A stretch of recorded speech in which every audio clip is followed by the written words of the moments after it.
going to begin our class. We have only 90 minutes, but those of you who have extra questions afterwards can stay, and I think Triska can stay and answer questions.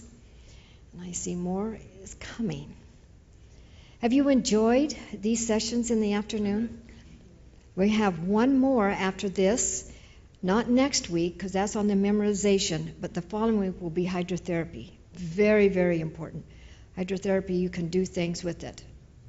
You can't with anything else. I've seen miracles happen with hydrotherapy. So any questions while we're waiting for the ones to come in that just walked in the foyer? Maybe we can answer. We're real happy to have this subject. You know, there's a statement that we are told that you are what you eat. Nutrition is very, very important. And when I work with people in counseling and stuff, so often that's one of the problems that are way down the totem pole. They're not getting their nutrition, so they're not healthy. And then health problems pop up. I'm reading this book on toxemia, and it's a fantastic book. A doctor from Denver, Colorado. His last copyright was in 1936. But everything he claims comes from a toxic condition. Remove the toxicity and the condition goes away. Exciting. Okay, I think we're going to go ahead and begin. So I'd like to begin with prayer. Heavenly Father, thank you so much for the privilege of learning more about your health message this evening. Thank you so much for Triska that's willing to teach us. And Father, I just ask for your Holy Spirit to be with each one here, that you will give us receptive minds and understanding, but most of all, application, that we can go home and apply these principles, not only for ourselves, Lord, but that we will be willing to share them with others. Thank you again for giving us this opportunity, and thank you for Triska being willing to share her time with us this afternoon. We'll give you all the praise and glory. In Jesus' name, amen.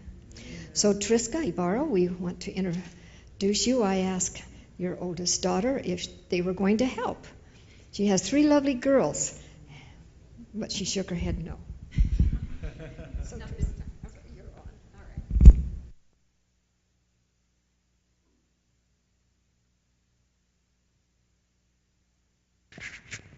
right. Okay. Is it going to cooperate? Can you hear me? Or do I need to do like this the whole time? I hope not. Okay, so I think all of you know me already. My name is Trista, and I'm really not qualified to teach you guys anything. I'm a registered nurse, but I didn't learn nutrition in nursing school very well. I'm a parent, but nobody trains you for that. And you just kind of wing it, right? The only reason I'm in any way qualified is because this message changed my life. So I feel qualified to share what God has done for me. That is not trying to tell you what to do, and I'm not trying to tell you that I'm in any way an authority. But if you're willing to be taught by the spirit of prophecy, you can become an expert. Anybody can. It's a matter of being willing to let the Bible and Mrs. White's writings teach you how to behave. So with that, we're going to study nutrition for an hour and a half or so. So what's the point of nutrition? Well, like my subtitle says, eat to live for eternity. You need calories every single day, right? Unless you're specifically fasting for a cause. You need nutrition, you need energy. But the most important part is that we are preparing our bodies for submission to God's will, for clear minds, and being able to hear God's Spirit without being clouded up with a bunch of junk in our minds. And eating poorly beclouds all of your senses. You are not able to think clearly. You can't concentrate when you pray. If your guts are boiling all day long and unhappy, you cannot be a cheerful Christian. You lack patience. You lack the ability to have self-control. And if not begun with appetite first, you will fail at the other attempts at character building. I found that an extremely sobering message because I have struggled all of my life with appetite. It's been a hard thing, and even thin ones of you out there, I know you have struggles with this. I know you do, because I've spoken with people who are not overweight, are not visibly having any struggle with appetite, and yet they will admit there are certain things that are hard for them, that they know they ought to give up, that they know they need to do differently. So I know that we're all learning in this together. So I'm going to allow myself to not have any judgment on what you do or do not know. So I would like to begin with, I think Caleb was willing to pass around a microphone because we are going to look up a few Bible texts, and I'd like a little participation and feedback because since we just ate lunch, I'm afraid you're all going to pass out on me. So Caleb's going to pass the microphone around. Perfect. Can I have a volunteer to read Proverbs 24:13? And if you don't volunteer, I'm just going to make you do it. Anybody raising hands today? All right. 24, Thank you, Francis. 24. It's Proverbs 24 and verse 13. My son,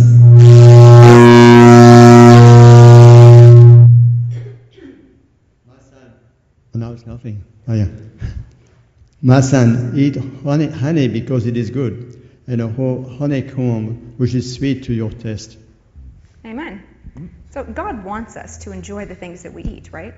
And he said, eat honey because it's good. He didn't even give any other reason. He didn't say it's good for your health. He didn't say it's good for your mind. He said it's good. Eat some. So let it ever be kept before the mind that the great object of hygienic reform is to secure the highest possible development of mind and soul and body. All the laws of nature, which are the laws of God, are designed for our good. Obedience to them will promote our happiness in this life and will aid us in a preparation for the life to come. All right. Mr. Jugo, would you be willing to look at Proverbs 25:16 for me?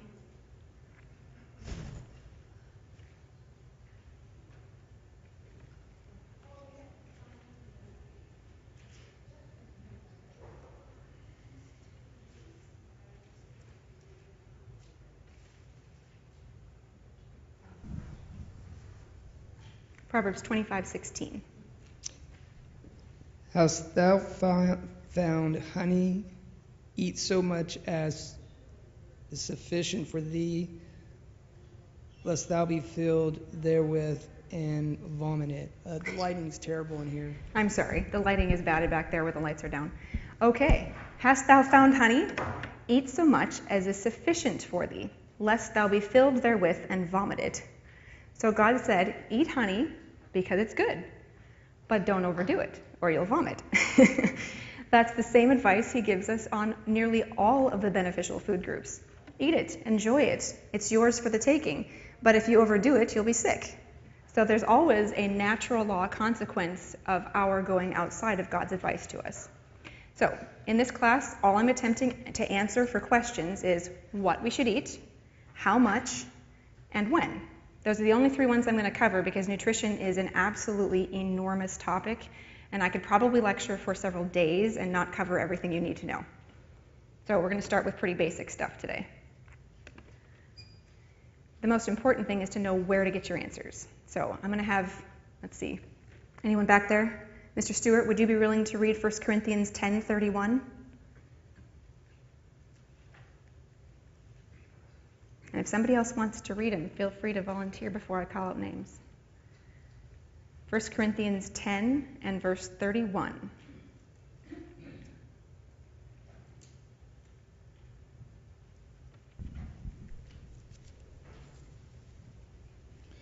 Therefore, whether you eat or drink, or whatever you do, do all to the glory of God. Amen.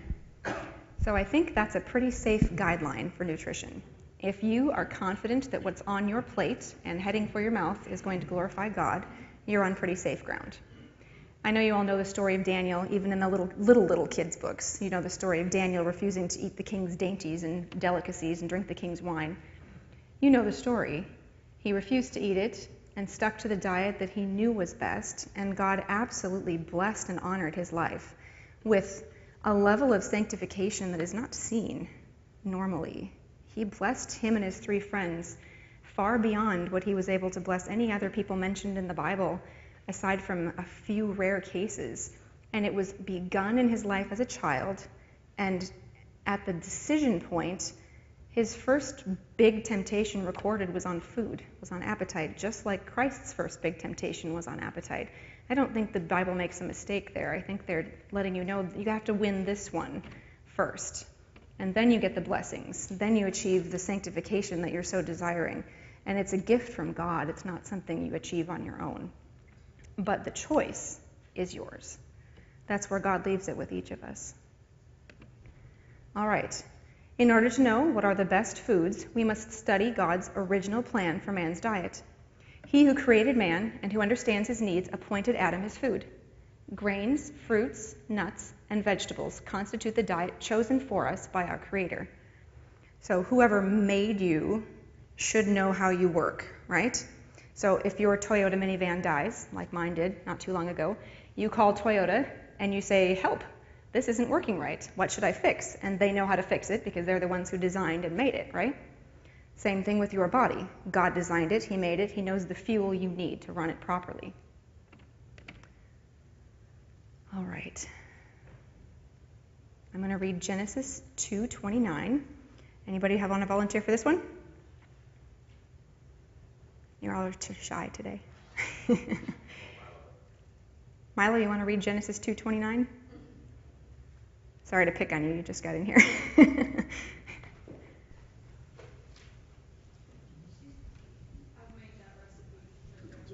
Have you? Was it good? Awesome. I've been wanting to try that one. I haven't tried it yet.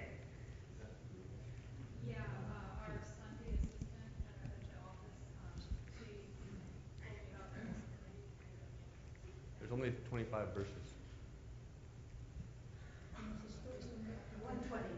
129 and 1. Oh, I apologize. Okay. Genesis 1:29.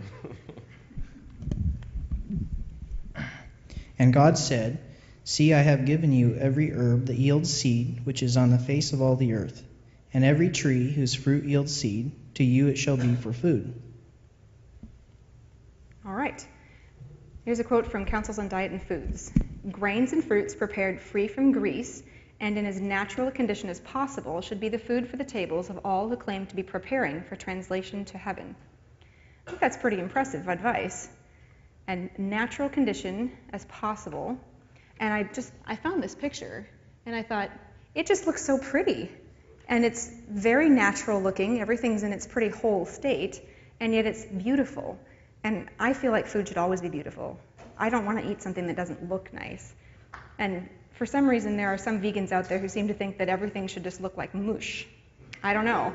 I don't know where they got this idea, but I think food should still look like food. If we plan wisely, that which is most conducive to health can be secured in almost every land. She says the various preparations are available all over the world, and she was talking to people with an impoverished diet. There is absolutely no excuse in California, if you haven't noticed. Like, anything will grow here if you try a little bit. And we have a farmer's market about every 8 miles. Really, without excuse here, everything you could want or need is available to you. So what is nutrition? So Linda stole it from me. The summarization of this paragraph is you are what you eat. Our bodies are built up from the food that we eat. There is a constant breaking down of the tissues of the body. Every movement of every organ involves waste, and this waste is repaired from our food.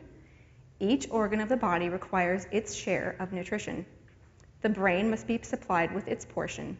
The bones, the muscles, and nerves demand theirs. It is a wonderful process that transforms the food into blood and uses this blood to build up the varied parts of the body. But this process is going on continually, supplying with life and strength each nerve, muscle, and tissue. What a marvelous operation.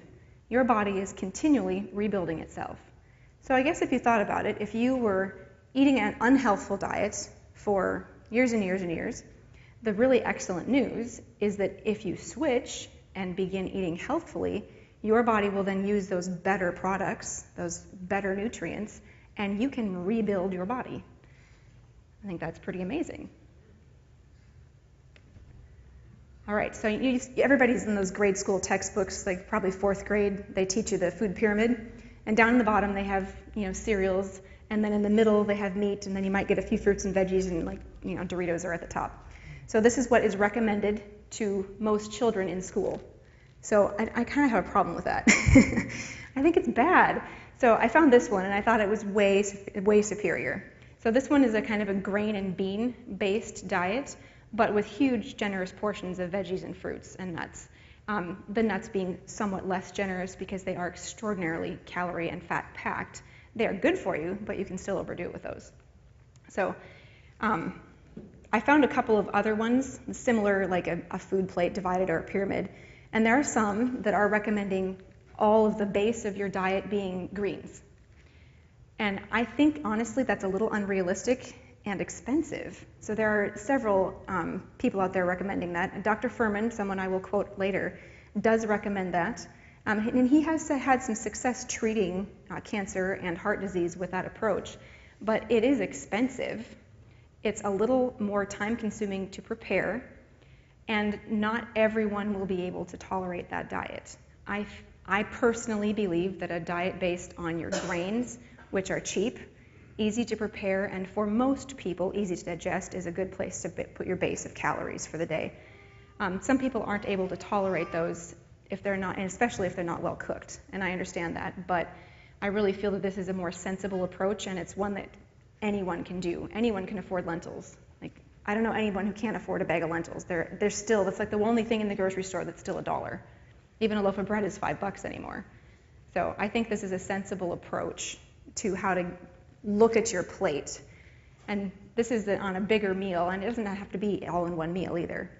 I think it's a sensible way to start. T. Colin Campbell is one who recommends this. He's one of the Forks Over Knives people. Have any of you guys seen that one? Forks Over Knives? I think most people probably have. It's a very interesting documentary, and this is the approach that they recommend, and as far as I can tell, concurs with Mrs. White's writings. So we're going to talk about the various food groups. It used to be that we pretty much only thought carbohydrates, proteins, and fats were the only food groups, and that's all people really focused on was, well, get your calories from these 3 groups and you'll be fine, and drink some water. But science has proven that there's more to it than that, so we're going to take a look. So your carbohydrates are your grains, your starchy vegetables like potatoes, pastas, and fruits are all very high in carbohydrates, which are quick energy releasing foods. They also contain a lot of fiber if you eat them in a whole grain way. And yes, that's a picture of Bella eating noodles in China. And grains are usually inexpensive and easy to prepare. Whole grains contain more nutrients than refined products, particularly more vitamins and minerals. They're rich in fiber, the insoluble cellulose fiber that acts like a broom, sweeping the digestive tract. So you can actually get rid of toxic substances, things that have been in your digestive tract for too long, by eating a high fiber diet. They produce a greater sense of satiety because of their fiber content.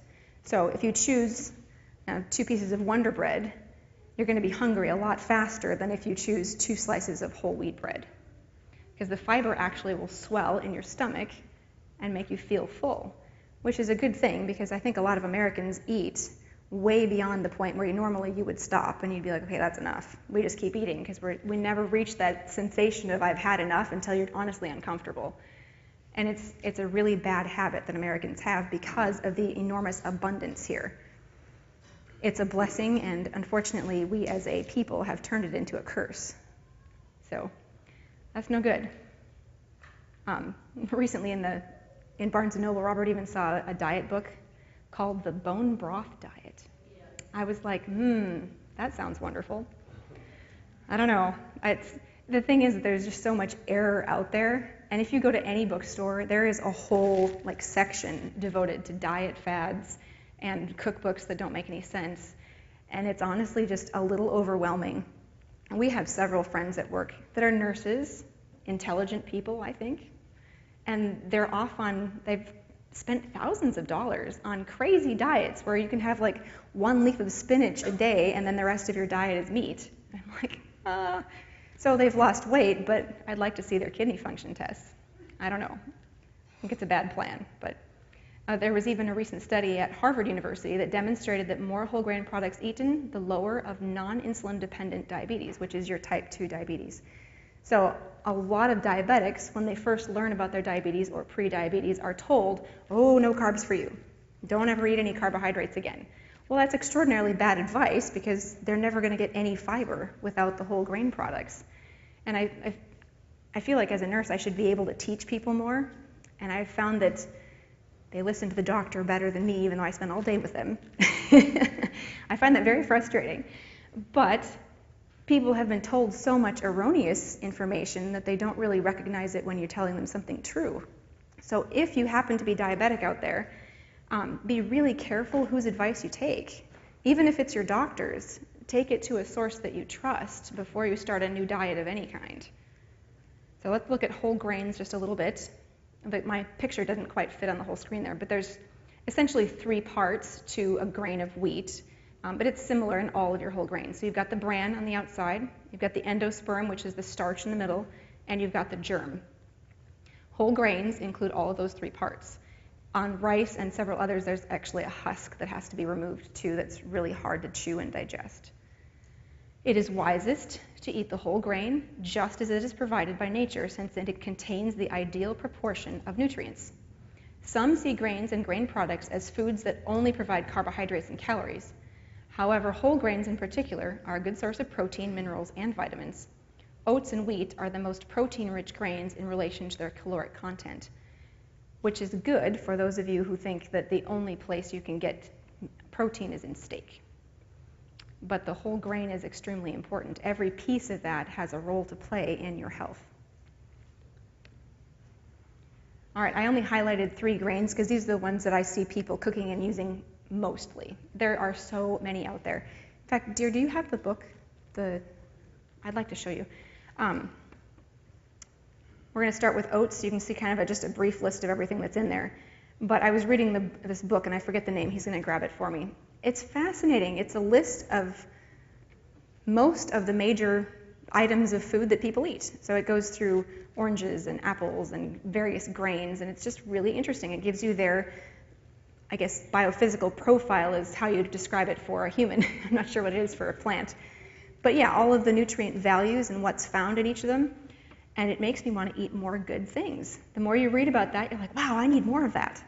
So oats are actually the most nutrient-rich of any grain. They contain more than twice the fat of wheat, but it's the good kind. They are rich in phosphorus, iron, and vitamin B1. The iron content surpasses that of meat. Mucilage, and this is a type of carbohydrate with a gelatinous consistency and a propensity to retain water. It constitutes a special type of soluble fiber. It lubricates and softens the interior of the digestive tract. So this is the exact opposite of the description of most people's colons. So I occasionally will go downstairs to short stay and assist with colonoscopies. And I can tell you, there's some stiff, ugly colons out there. And you don't want yours to be like that. It should be soft and pliable and light pink and have no really abnormalities. And you'd be surprised what you find in there. If you eat oats, you can avoid that. All right, so I've saved most of my resources till the end, but I wanted to, while I was talking about grains, to show you my book I've been using. Okay, I don't know if any of you have seen this one. Some of you probably have, but it's part of a health library that's available through the Pacific Press. And I do have it on a slide at the end, the name of the books. It's Foods and Their Healing Power. And it's basically an encyclopedia of food. So if you're kind of a geek and you like reading stuff like this, it's really interesting. It includes sections on every kind of food eaten, including the stuff that I wouldn't recommend. So there's a section on shellfish, one on dairy, there's one on mushrooms, potatoes, it's all in here. And they tell you what the benefits are and the potential risks of every single group. And I think it was really interesting how many kinds of grains are available out there. Because I could talk about quinoa and amaranth and teff and all sorts of things. And each one of those has something special in it that God wanted us to have. And the neat part is you don't have to eat every single one of those to get the benefits. So let's just say people in Egypt prefer, I don't know, which one were they growing? That was the kamet wheat. So the nutrients that they needed were provided in that grain for that people group. Apparently God thought we were doing good with wheat and corn. That's what we grow here for the most part, and soybeans. And I just think it's very interesting how God can do that. There's a porridge, or oatmeal, is the main dish of almost all Scottish people for breakfast. I didn't know that. Apparently that's maybe one of the reasons why there's an English saying, and the British have weird sayings, but Scotland produces the most beautiful people, while England produces the most beautiful horses, because all the English people feed oats to the horses instead of the people. All right, we'll talk about wheat a little bit. A grain of whole wheat is an almost whole food, which contains all of the nutrients that the body needs, with the following exceptions: vitamins A, C, and B12. Of course, unless you sprout them, in which case then they do contain provitamin A and vitamin C. So if you use sprouted wheat, you actually get almost a complete food. The only thing it's missing is vitamin B12. And I've been lectured by several doctors that I should be eating something to supplement my B12. I'm convinced that God has a way, aside from nutritional yeast, out there that we just don't know about yet. I don't know what it is, but there's something from a plant source that contains enough B12 for us. I'm not sure that anyone will discover it anytime soon, but I am convinced it was, because when I was in college, I attended a couple of lectures on nutrition, and the lady was still talking about needing to group your proteins and your grains together to create complete proteins. And over the last, well, it's been 20 years since college, so I'm guessing over the last 10 or so, they've discovered that you don't have to eat them at the same meal. Your body knows which amino acids you need to hang on to and which ones you can get rid of. And you don't have to eat your grains, your rice and beans together. They're good that way, but you don't have to. So I think it's very interesting how science, over the last several decades, is finally catching up to Mrs. White. I think it's fun. It's amusing to watch. If you study Mrs. White's writings and you believe that the message was from the Lord, then as you watch technology and science catch up, you can say, oh, that's really interesting. God shared that with us already. And if you're actually following it, you receive a double blessing, because not only are you getting the health benefit, your faith grows as well. Rice is actually the least nutritious of all the grains, particularly if it is refined, so your white rice. Nutritionally, rice may be summarized as a light food that is easy to digest and produces a feeling of satiety. Rice must be combined with other foods such as legumes, vegetables, or milk to increase its nutritional capacity. And the interesting thing I saw is that when you study the China study, it was very interesting because the people are exactly eating it that way. I wonder who told them how to do that. God gave them the greens and the rice and the vegetables, and that's how it's eaten in China and a lot of other Asian countries, and you don't see deficiencies there of any of these things that you think would be lacking because they eat them together. And it's not the protein thing that we're worried about, it's the other nutrients missing from the rice, the vitamins and things. All right. Isn't that a pretty picture? I like that one. So while we're talking about carbohydrates, I'm going to mention something that is probably a little off topic, but I think it's interesting. 2 meals are superior to 3 for most people, but if a third is eaten, make it the lightest meal of the day. Bread and fruit is a suggestion by Mrs. White for those who wish a third meal. So your carbohydrate-based meal is going to be much more quickly digested. So if you're still hungry in the evening before bed, a couple of hours before bed, then make it something light, like fruit or toast. And I know Rob Blum has told you this several times. The Americans have it backwards as far as food. We always do. For some reason, in almost every topic, we have it wrong. And I was just at work the other night, and a couple of girls were asking me what was for dinner when I got home. And I said, well, maybe a piece of toast or a peach or something. And they're like, what? They're like, oh, my husband made steak and asparagus and potatoes. And I'm like, uh-huh. I would have some serious heartburn. But they thought that we were weird. And they're like, but don't you feed your kids dinner? And I was like, no. They have a piece of toast if they're hungry, but that's it. And they thought we were really weird. So anyway, the saying is eat like a king for breakfast, a queen for lunch, and a pauper for dinner. I think that's a really good advice. So this is also a good time to talk about intervals between meals. My friend runs a daycare, and they make her feed 3 meals a day to those kids and offer at least 3 snacks. Those poor kids are eating the entire day. It's no wonder they have attitude problems and they can't sit still. They never digest anything. It's just in there all day long, and then they wonder why the kids don't eat their dinner at night or why they are fussy, it's because their rules are crazy. And she's actually attempted to use some of my recipes to cook for the kids, and the state actually told her she wasn't allowed to because she prefers my cooking and has actually used some of the same cookbooks for herself and her children. But for the daycare that she used to run, the state actually stepped in and said, no, you can't feed that to the kids. That's inadequate. So she had to have still regular dairy and everything. I thought that was very interesting. So this quote is from Councils on Diet and Foods. After the regular meal is eaten, the stomach should be allowed to rest for 5 hours. Not a particle of food should be introduced into the stomach till the next meal. In this interval, the stomach will perform its work and will then be in a condition to receive more food. And this is one that kind of got me. In no case should the meals be irregular. If dinner is eaten an hour or 2 before the usual time, The stomach is unprepared for the new burden, for it has not yet disposed of the food eaten at the previous meal and has not vital force for new work. Thus, the system is overtaxed. Neither should the meals be delayed 1 or 2 hours to suit circumstances, or in order that a certain amount of work may be accomplished.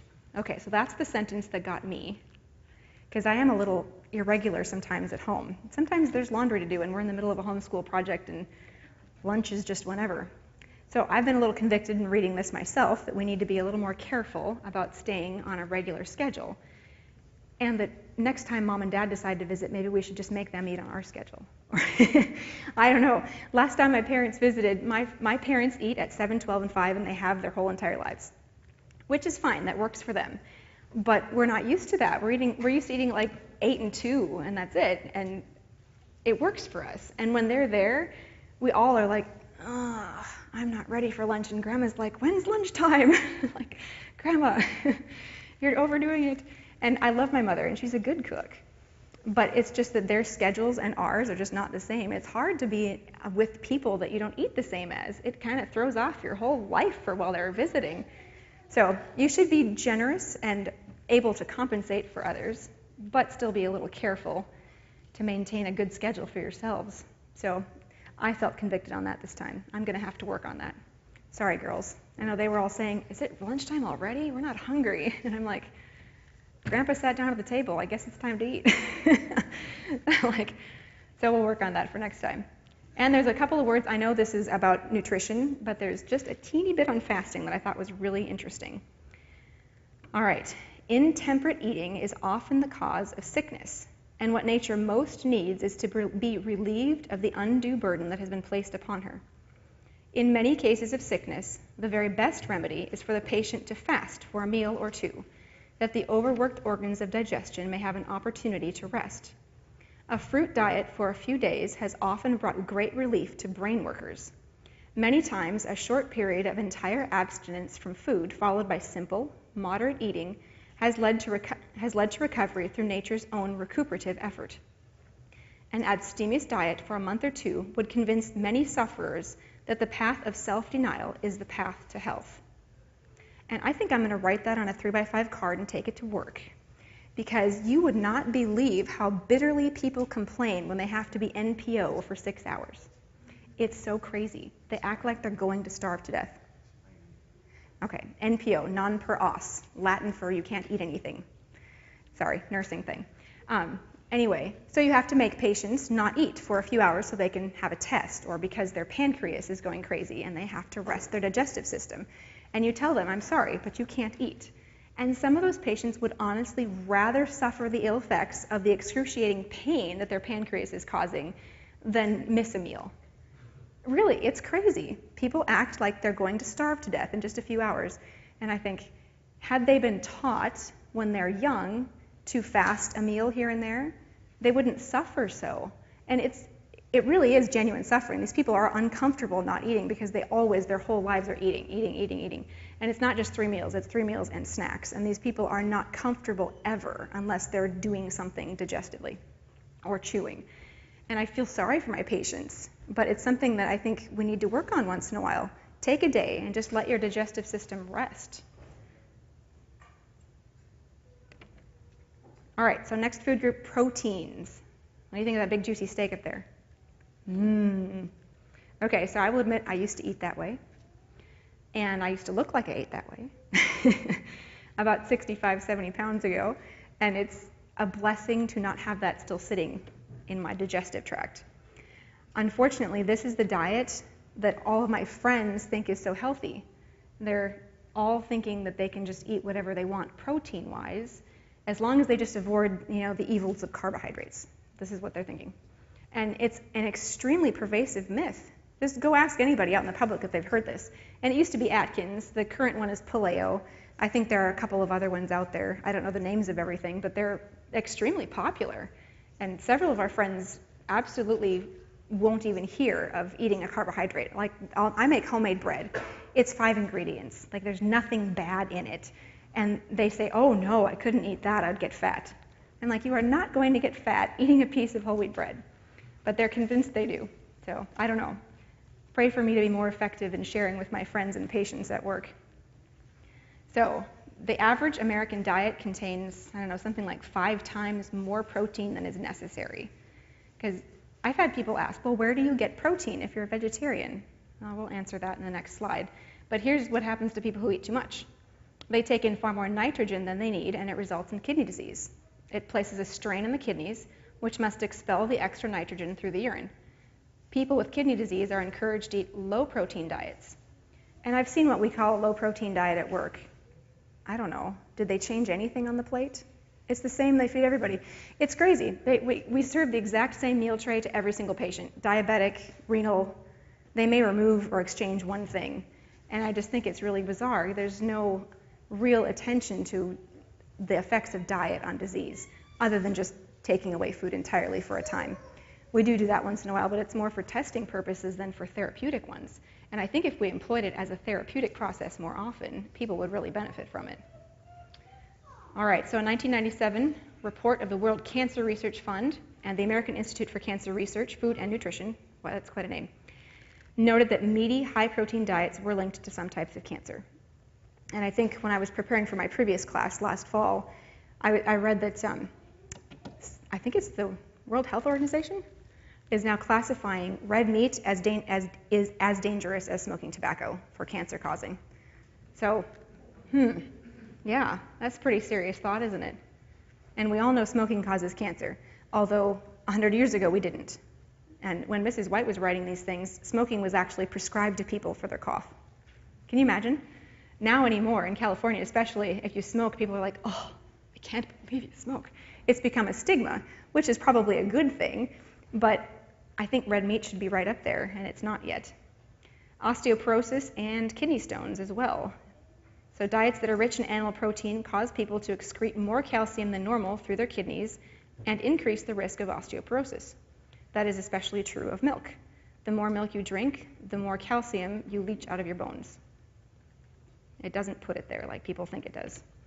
Countries with lower protein diets have lower rates of osteoporosis and hip fractures. Increased calcium excretion increases risk for kidney stones. Researchers in England found that when people added about 5 ounces of fish, 5 ounces is not all that much, to a normal diet, the risk of forming urinary tract stones increased by as much as 250%. And I've met a few people with kidney stones, and they don't like them. So I think maybe we should be a little more honest about where they came from. I'm not blaming that on Rob Blems. I don't know what caused his. But I didn't think he enjoyed them very much. Okay, so here's where you do get your sensible protein.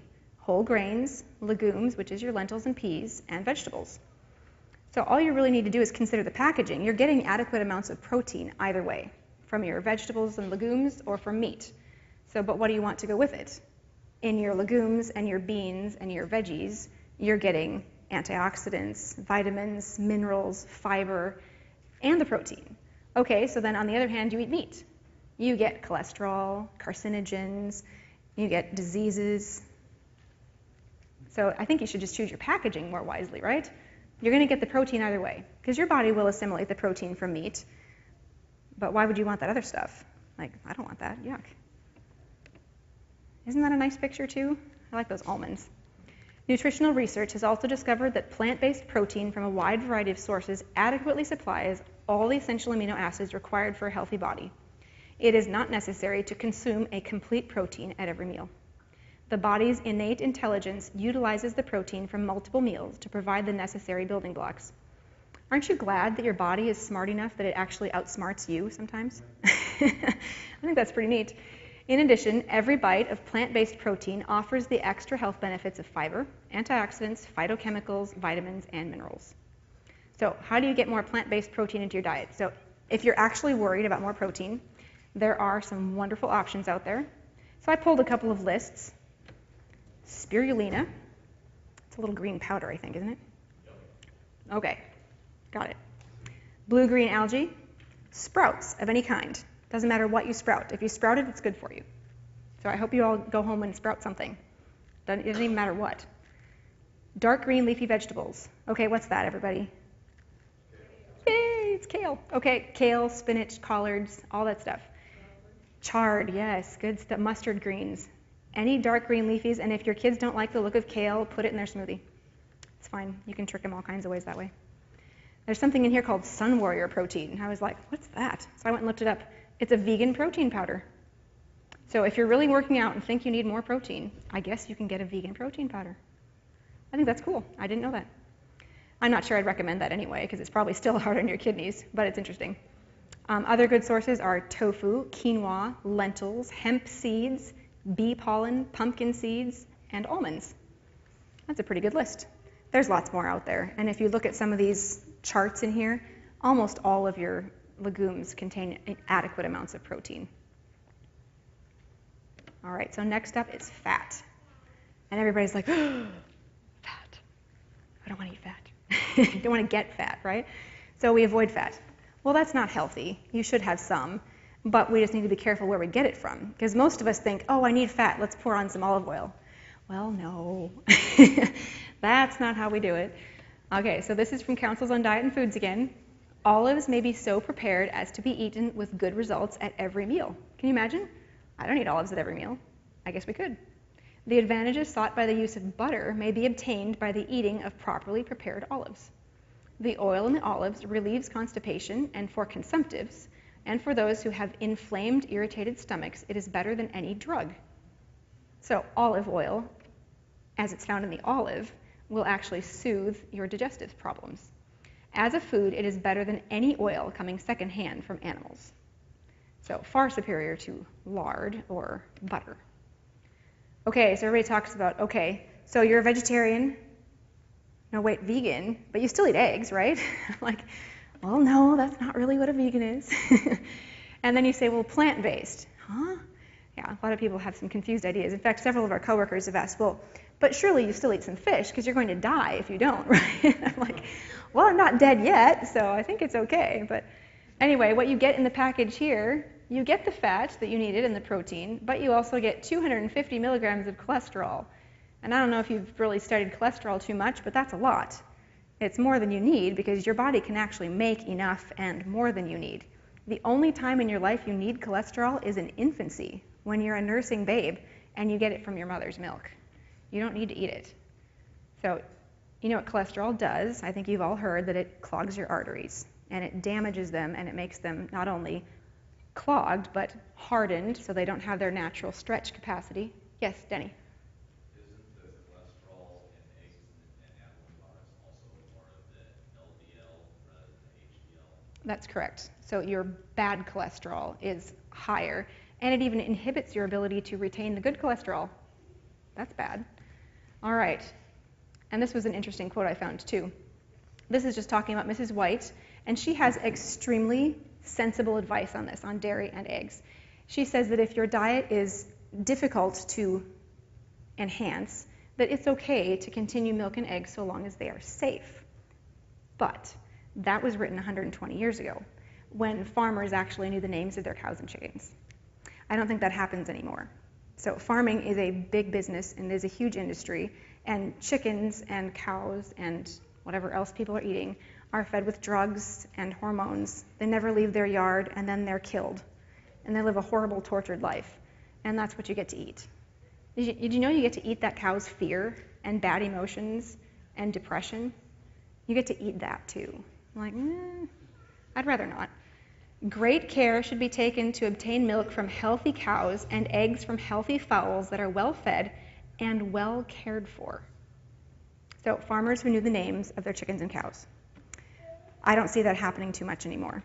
And even if you got it from somebody who claims to have them as pets, I would still be careful, because as disease in animals increases, the use of milk and eggs will become more and more unsafe. An effort should be made to satisfy their place, supply their place with other things that are healthful and inexpensive. The people everywhere should be taught how to cook without milk and eggs so far as possible, and yet have their food wholesome and palatable. Okay, so 120 years ago she wrote this. We've had adequate time for teaching that, I think. Maybe we should start listening. And I think there are a lot of us, Adventists, who know this information and are still not willing to follow it. And the disease in animals increases with the wickedness of humanity. I don't know if anybody watches the news, but the wickedness of humanity has gotten pretty out of control. So the burden of disease and sin in the animal world increases at the same rate that sin increases in humankind. So I'd rather not eat any more sinfulness than I already have to deal with in my own heart. So if you need a little fat, you can have some nuts. And did you know a serving is a handful? Serving's not a Costco-sized bucket. So be a little careful with that. Nuts and nut foods are coming largely into use to take the place of flesh meats. With nuts may be combined grains, fruits, and some roots to make foods that are healthful and nourishing. Care should be taken, however, not to use too large a proportion of nuts. So I'm not trying to disparage anyone, but I did have an acquaintance when I was a child who had my grandmother bring her, I think it must have been 10 pounds of cashews about every other week. And I think when she passed away, she weighed almost 500 pounds. So even though she was a vegetarian, she didn't eat meat. She ate so much of high-fat foods that she just gained and gained and gained and gained and just never stopped gaining and finally passed away. And it was a sad thing. And I was like, how do we help? How does that not be me in a few years? How does that not be any of us? Let's not let that happen, because God says, eat the things because they're good, but don't overdo it or you'll make yourself sick. So, do I have a volunteer to look up Genesis 43:11? Anyone? Sure. You can take the mic to Sabrina. Thank you. Genesis 43:11.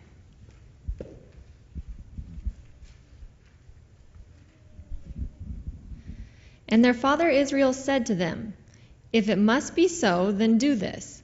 Take some of the best fruits of the land in your vessels and carry down a present for the man, a little balm and a little honey, spices and myrrh, pistachio nuts and almonds. Right. So it said a little of this, a little honey, a few almonds, a few pistachios. They were considered a rich gift, but they were given in very careful quantities. I think that's how we need to think of these foods. They are a rich gift from God. They make our bodies function better. Walnuts are excellent for your brain. Almonds are high in protein, and the shells of those are wonderful for you. It's just, if you overdo it, it's just way more calories than you need. And your body will very efficiently say, okay, that's going to go right over there for a while. That's just how it works. Of all natural foods, nuts provide the most calories in proportion to weight. So if you're very underweight, by all means, add a handful of nuts with each meal, and that should fix it. So nuts follow only legumes in protein content. Their protein is usually greater than meat, fish, eggs, and grains. In addition to containing no cholesterol, they are effective in reducing blood cholesterol levels, and they do not cause obesity unless eaten in excessive quantities. All right, that's your main three food groups. Now I'm going to talk about the good stuff, vitamins and minerals.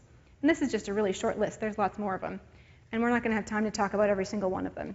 But we'll hit a couple of the big ones. So vitamin C, or ascorbic acid, is produced in plants and animals from glucose. But humans are unable to make this vitamin and must get it from the food we eat. It breaks down very quickly. So heat, dehydration, any of those, even light, will break down vitamin C. So orange juice from off the shelf at the grocery store probably doesn't contain a whole lot of what you're looking for. I know it says in the package like 120% of your daily value. Yeah, no, not really. It's already gone. The light and the heat of processing and pasteurization destroyed most of it. So if you love orange juice, by all means, get a juicer, or even one of those little old-fashioned ones like this, and drink your orange juice. There's nothing wrong with that. But you need to be careful where you get it from. Your processed and packaged foods don't have any of the nutrients left. All right, so vitamin A is found as two different substances, and I thought this was really interesting. Vitamin A itself, the actual vitamin, is found in high quantities in animal-based foods, but in large amounts in humans is actually toxic. I didn't know that. So, such as is found in liver. Who likes liver and onions? Yeah, not so much. Okay, it has actually more than twice the recommended daily amount in one serving of liver and can become toxic. Carotenes, or provitamin A, on the other hand, are vegetable sources and are transformed into vitamin A in the gut and present absolutely no risk of toxicity. So people who say that you can get toxic vitamin A from eating too many carrots are full of beans.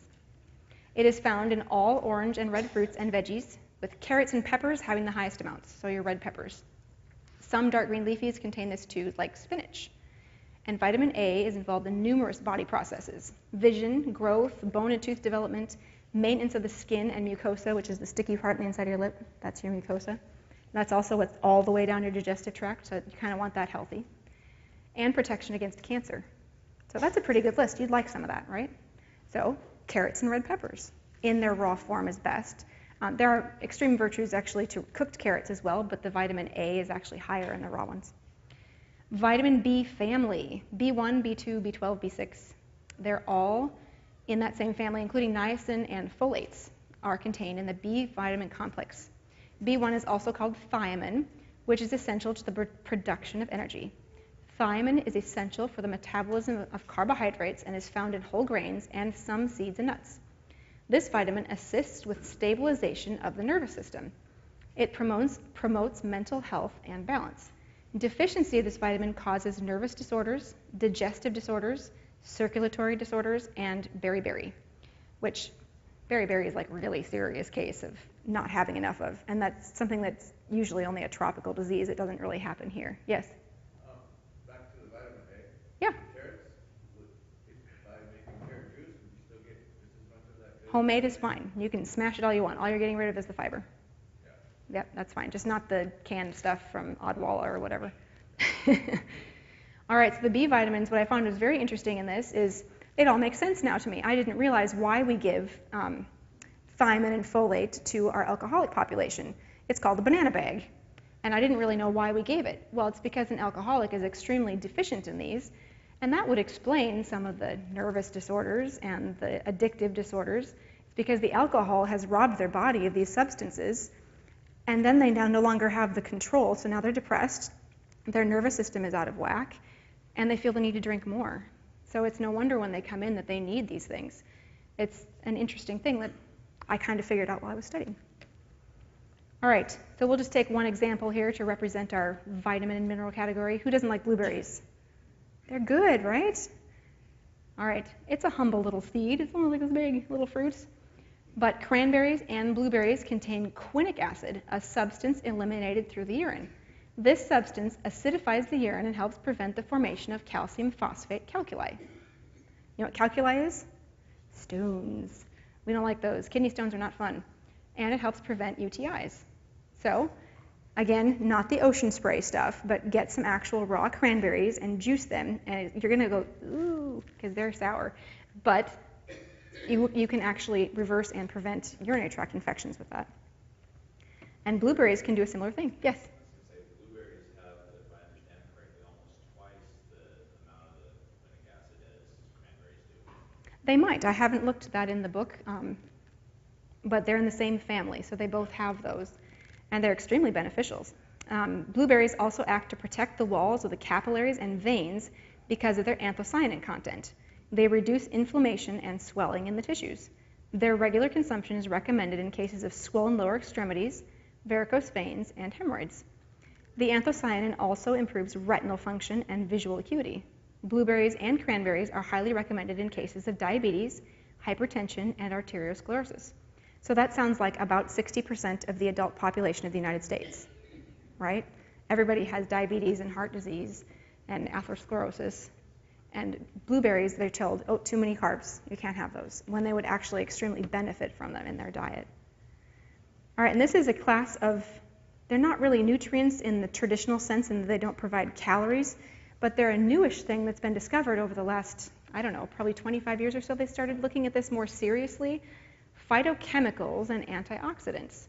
So there's a whole bunch of weird words up there, but these are substances that scientists are finding in plants that have enormous healing properties that we were not aware of just a few decades ago. And I think they're just amazing. I just did a study of just a few of these, but plant-based foods are very complex. God has provided us with things that we don't even know about yet. So this is just a few that have been studied a little. All right, so in addition to water, protein, carbohydrates, and fats, in recent years, other substances known as phytochemicals have been discovered. At one time, it was thought that these were inert materials. Inert means they don't do anything. But as research progressed, there were surprising discoveries concerning the healing and preventive properties of the phytochemicals found in plant-based foods. So we're just going to take a look at flavonoids. Flavonoids are a natural coloring in plant-based foods with antioxidant, anti-inflammatory, and diuretic effects. They also protect the capillaries and arteries. They facilitate or make better the action of vitamin C and protect against cancer. They prevent stroke, protect the arteries and the heart. So I would like to prevent having a stroke, and I've seen what having a heart attack looks like. My dad had one 8 years ago on my living room floor, and it didn't look pretty. I would rather not go there. So that's when most of my family actually switched to vegan, was right after my dad had his heart attack, because we all saw what happened. Like, that didn't look so good. So he survived, but it was a very difficult thing, and I would rather not have that happen to me. So where can you get some of those flavonoids? Most fruits and vegetables have them, but there are a few who are especially high: citrus and cherries, apples, and onions. And apples and onions contain quercetin, one of the most studied flavonoids, which has been shown to be very effective in preventing platelet stickiness and clotting. So platelets are what clots when you get an owie. You get a scratch, you get a scab there, that's what platelets are.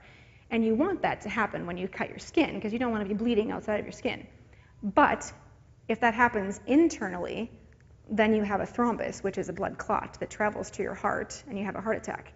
So you'd rather that didn't happen on the inside. So if your platelets are too sticky, that's what happens on the inside of your veins and arteries, is you get blood clots. So that's what flavonoids help prevent. I thought that was pretty neat. So do you think maybe that apple a day keeps the doctor away was not too far off? Maybe it's that quercetin stuff. All right, so anthocyanidins. These are also antioxidants. Antioxidants decrease the synthesis of cholesterol in the liver. So your own liver produces the cholesterol that you actually need, and in some folks a little bit too much. So this will actually help protect you against the extra cholesterol. And they protect the heart. They tone venous circulation. They regenerate the pigments in the retina and improve vision. They are a urinary antiseptic and found in relatively high amounts in black grapes, strawberries, pomegranates, and blueberries. So all those berries that everybody loves are extraordinarily good for you, and now you know why. So isoflavones, these are a type of phytoestrogen which facilitates the mineralization of bone and protects against arteriosclerosis and cancer. Soybeans of all of its derivatives, particularly tofu. Yay, I really like tofu. So I think that's pretty good. Mineralization of bone. So tofu is what actually helps protect against osteoporosis, not milk. So next time somebody says, well, you have to have milk for your calcium, you say, oh no, haha, I have tofu. I told my friend yesterday at work what I was eating for lunch. It was scrambled tofu and potatoes. And she looked at that and she said, oh, I'm sorry. I was like, I thought it was pretty good. Okay. All right, so lignans. They protect against cancer, particularly breast and prostate. They are antioxidants that eliminate destructive free radicals. So I don't know, free radicals, I don't know how to explain those really. I haven't studied them as well as I should have. But they're bad. They're very bad. They cause cancer. And these products found in fruits and vegetables help reduce or even eliminate the effect of them on your body. So the foods richest in these are flaxseed, fruits, veggies, whole grains, and legumes. All right, so terpenes and sulfurous compounds are extremely effective anti-carcinogenic, so they're against cancer. And guess where those are found? Cruciferous vegetables. So if you don't know the answer, it's probably kale, just so you know.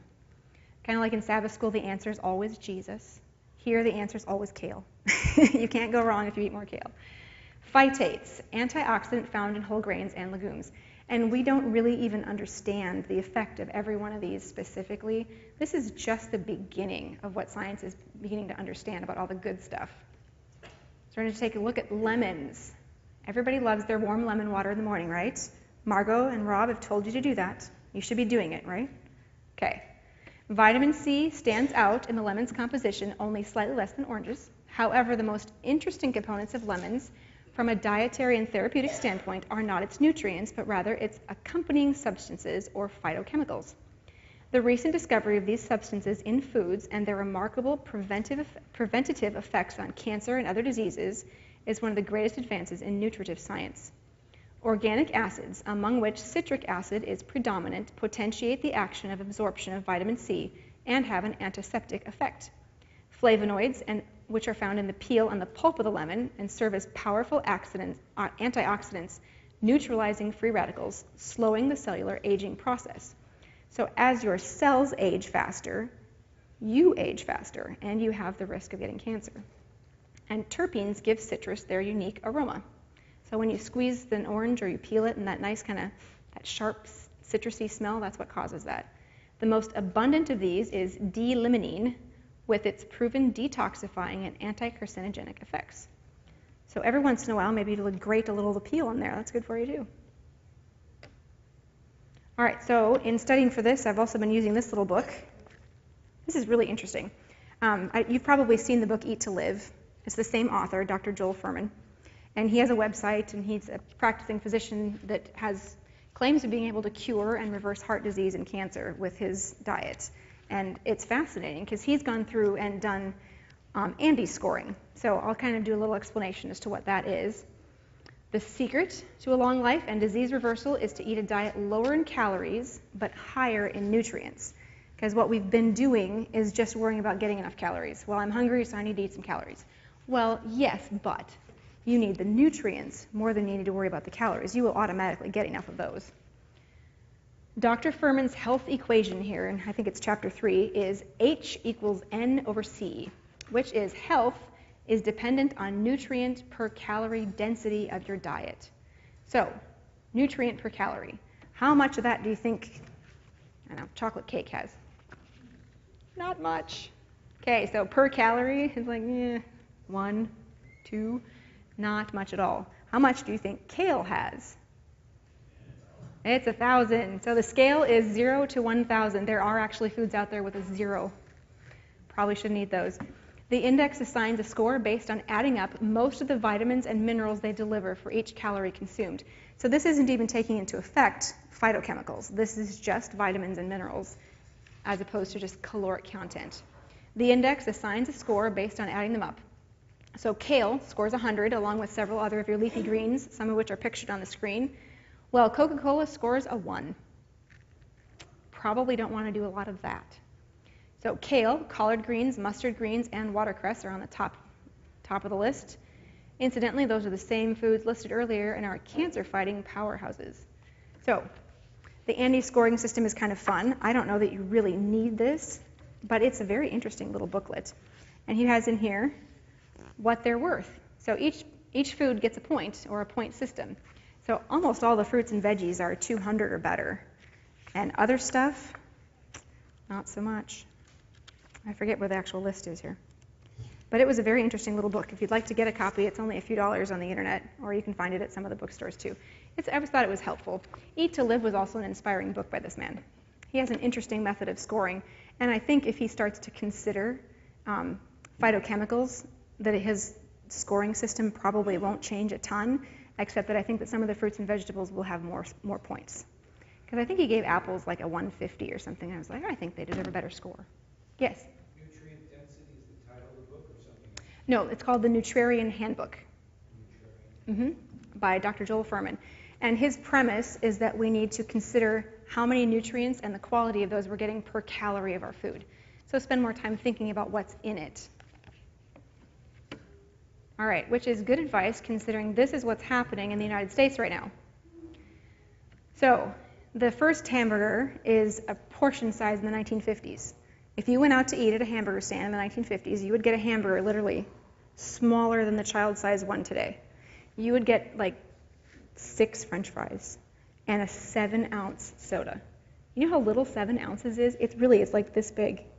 And that was your meal in 1950. Today, it's a 42-ounce soda that you get free refills on. Whew! You just drank like 2,000 calories. That's bad. Okay, so is it any wonder that obesity is rising along with our portion sizes? It's absolutely absurd because now it's a double cheeseburger, and I don't know what this most recent obsession is, but they're putting bacon in everything. Like bacon in donuts. Just weird. And eating it all of the time. And it's really, really bad because your nutrient density is 1 or 2. I guess if you ate the lettuce off of there, but It's no good. Portion control is out of control. It's very bad. So I'm going to give you a couple of pointers on this. But this is what I read in Mrs. White's writings too, and it was very sobering. It is impossible for any to enjoy the blessing of sanctification while they are selfish and gluttonous. These groan under a burden of infirmities because of wrong habits of eating and drinking, which do violence to the laws of life and health. Many are enfeebling their digestive organs by indulging perverted appetite. The power of the human constitution to resist the abuses put upon it is wonderful, but persistent wrong habits in excessive eating and drinking will enfeeble every function of the body. So Mrs. Wright wrote that probably turn of the century, 1890s and early 1900s. I think that's a very sobering thought. Impossible for any to enjoy the blessing of sanctification while they are selfish and gluttonous. So I'm not going to ask you to raise your hands or anything, but I think we should probably go home and confess and ask for the Lord to lead. Because I know several of us whose plates were probably too full next door half an hour ago. There's something to think about. Intemperance in eating, even of healthful food, will have an injurious effect upon the system and will blunt the mental and moral faculties. All right, I need another volunteer. Ecclesiastes 10:17. Anyone? I'm going to call names. Beverly, would you read that for me? Thank you. Certainly. Ecclesiastes 10:17.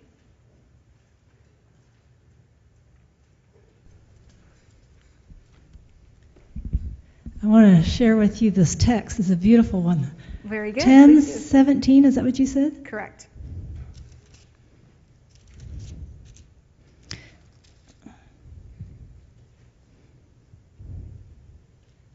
Blessed are you, O land, when your king is the son of nobles, and your princes feast at the proper time, for strength and not for drunkenness.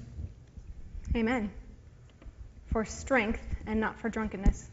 You'll note that they were eating for strength and not for drunkenness. This isn't even talking about alcohol. This is talking about overdoing it with food. This is talking about perverted appetite. So let's talk a little bit about serving sizes.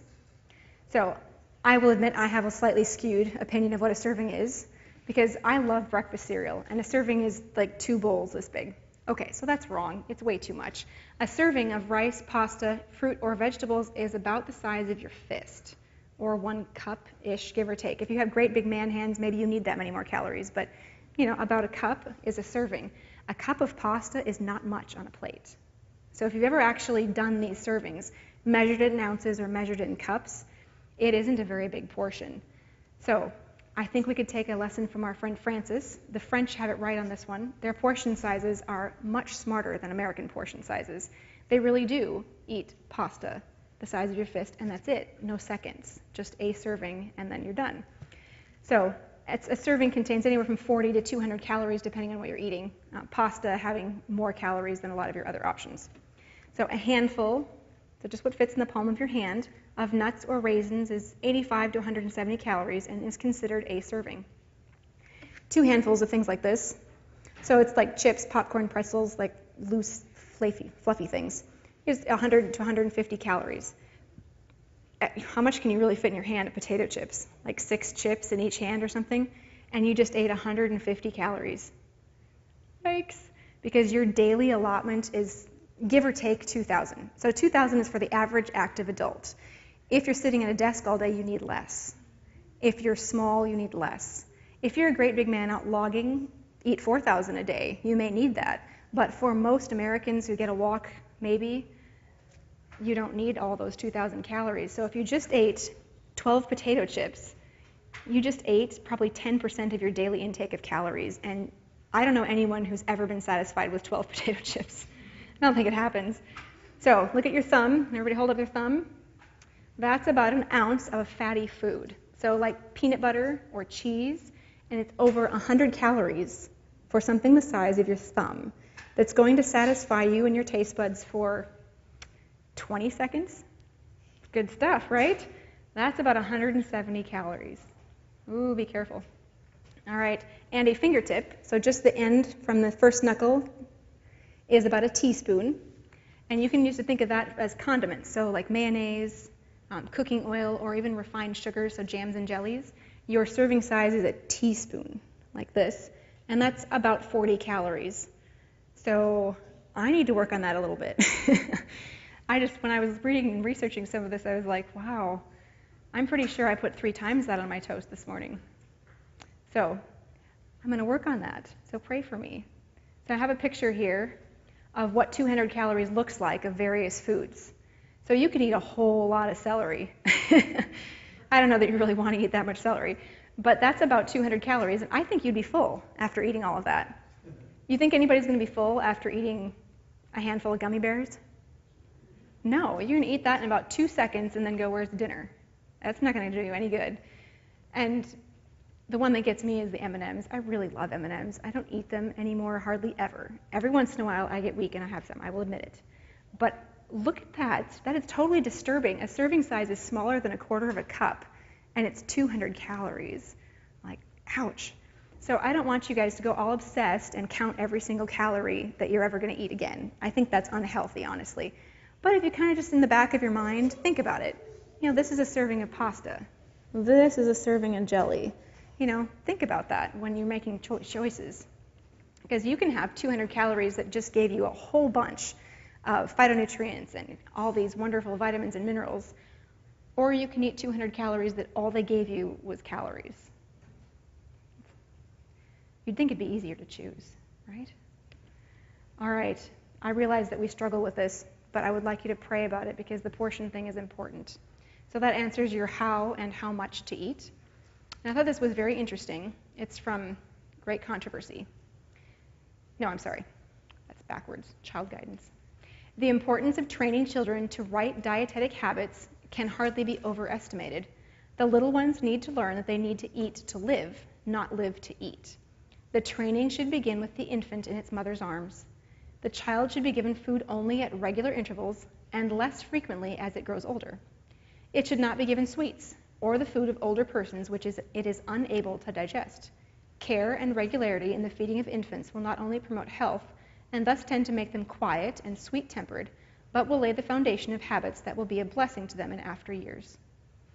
Now that was very interesting. So from infancy, we should be taught these things. So don't feel bad if you weren't. Neither was I. You can change.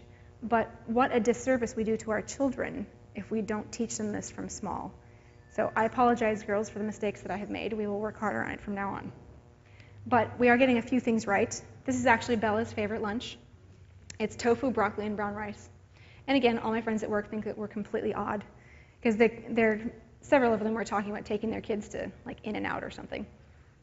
I just casually mentioned that my kids had never set foot in a fast food restaurant other than Chipotle because we do go there for burritos once in a while.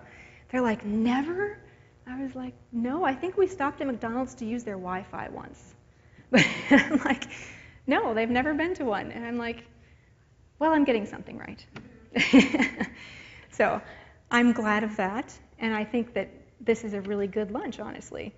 Tofu contains that quality protein, vitamins, minerals, phytochemicals, and 100 grams of soy provide half the daily requirements of vitamins B1 and B2. Soy contains high amounts of minerals. 100 grams provide 15 milligrams of iron, 5 times more than meat. Soy is also rich in phosphorus, magnesium, and potassium. Soy also has the advantage of containing almost no sodium. So, brown rice impedes the absorption of biliary acids in the intestine because of its fiber content. These acids are the raw material used by the liver to produce cholesterol.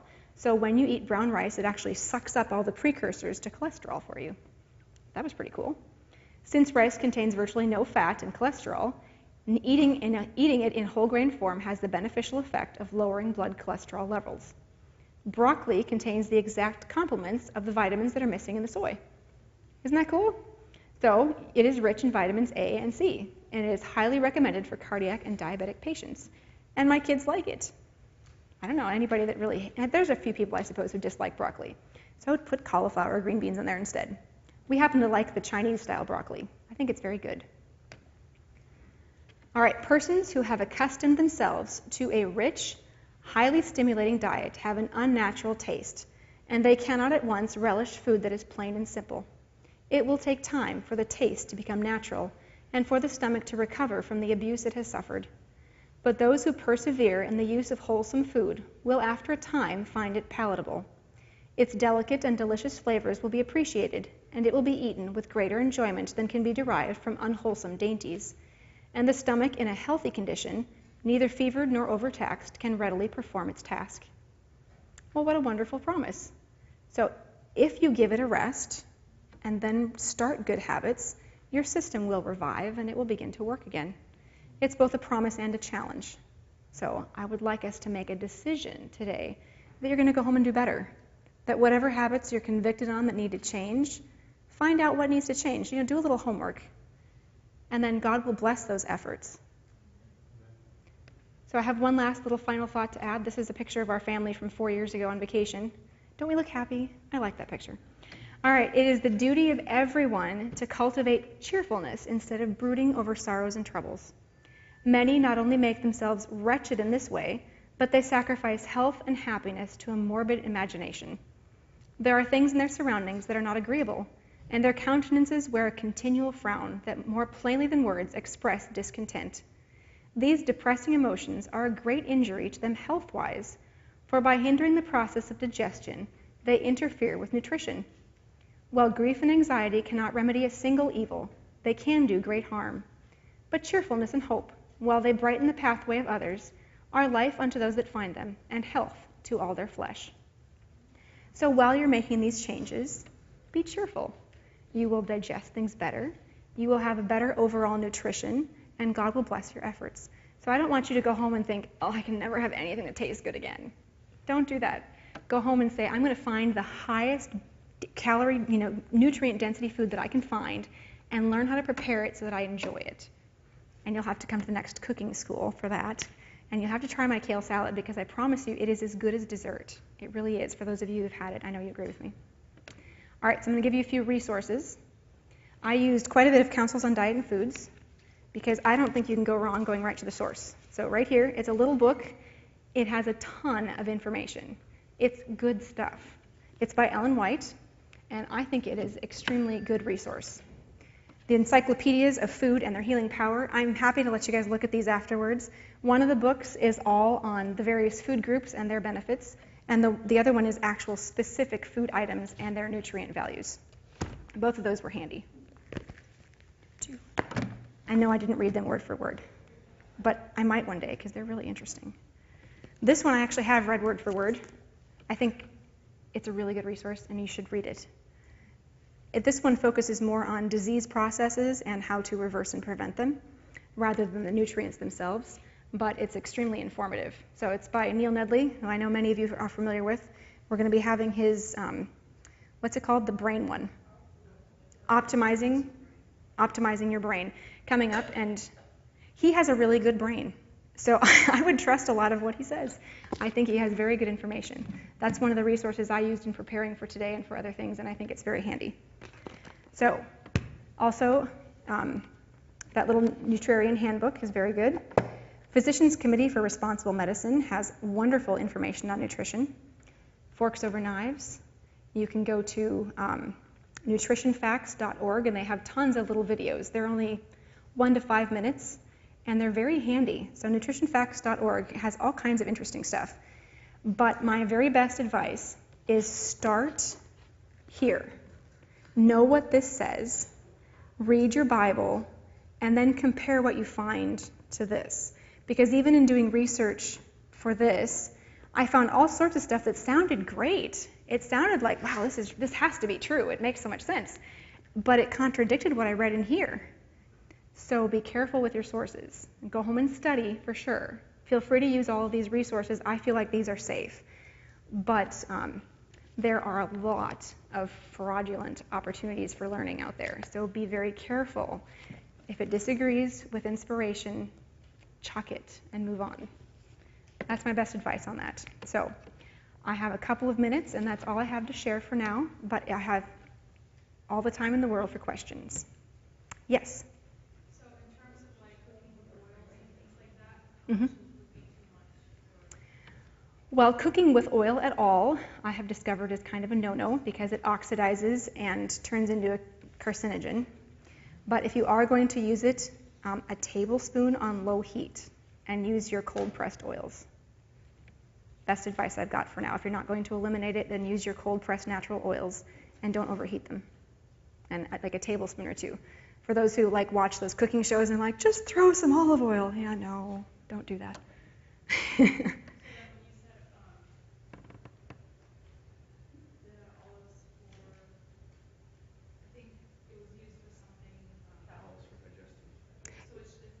It's the olive itself, correct? Yeah, not the olive oil. I think you can get some of the benefits using olive oil for the digestive system, but it packs so many calories and you don't get the fiber or the other stuff with it. So that's why. Yeah, Caleb. What about avocado oil?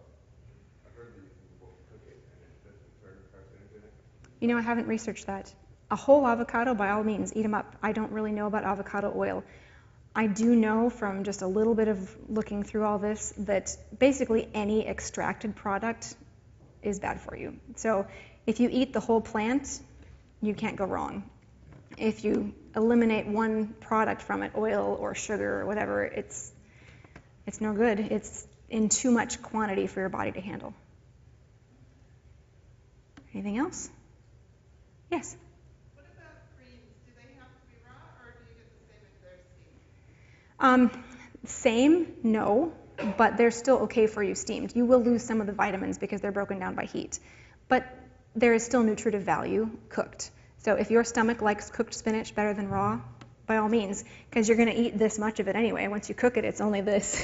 So you'll probably get enough that way. And some of your greens are difficult to chew raw. And the very best preparation that I can find nutritively is to add lemon juice and squeeze them. So they start to break down a little bit with the lemon juice, but they're still technically raw, but easier to eat. Yes? I have a question. Why is it that the beans can make your uric acid high?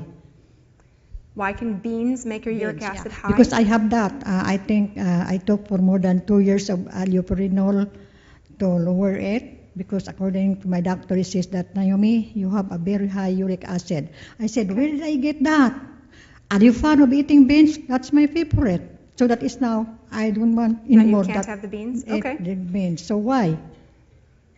I honestly don't know. I'd have to, I'll be honest with you, I don't know the answer to that question. Do you know, Linda? Go ahead. She'll hand you the mic. Beans are higher in purines, and so if you have a problem with that, we recommend that you stay away from them. But you can have green beans, right. Lima beans. There's other types of legumes you can have besides just the dry ones that is higher in purines. Okay, that makes sense. I remember leafing past a little section on uric acid and gout in here, so you're welcome to come and look through my book. It has some answers that I haven't had the time to study through. Yeah, sorry. Go ahead, Caleb. Or he'll bring you the mic. 1 second.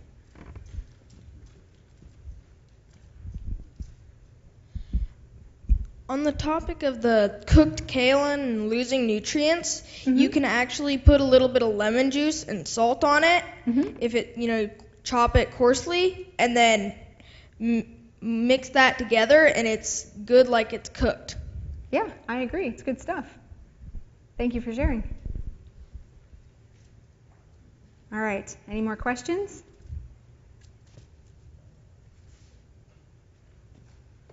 Okay, let's close with prayer.